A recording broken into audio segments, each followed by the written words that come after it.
In a move that has left many consumers bewildered, major banks in Canada have begun increasing credit card interest rates, citing the potential implementation of stricter regulations. The catch: these regulations may never actually come into effect.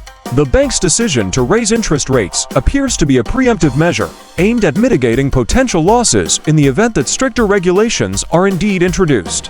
However, this move has sparked concerns among consumer advocacy groups who argue that the rate hikes will disproportionately affect vulnerable populations, such as low-income individuals and those with poor credit histories. The proposed regulations, which have been floated by the Canadian government, aim to enhance consumer protection and increase transparency in the credit card industry. However, the timeline for implementation remains uncertain, leaving many to wonder whether the bank's decision to raise interest rates is merely a cynical attempt to boost profits.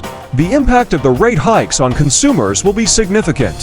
For example, a credit card user with a balance of $2,000 and an interest rate of 20% will see their annual interest payments increase by $100 if the rate is hiked by 1%. This may not seem like a substantial amount, but for individuals living paycheck to paycheck, it can be a significant burden.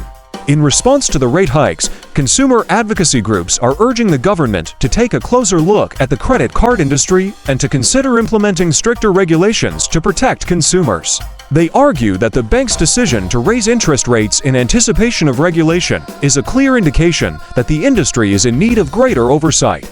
As the situation continues to unfold, one thing is clear: the bank's decision to raise credit card interest rates has sparked a heated debate about consumer protection and the need for greater regulation in the financial industry.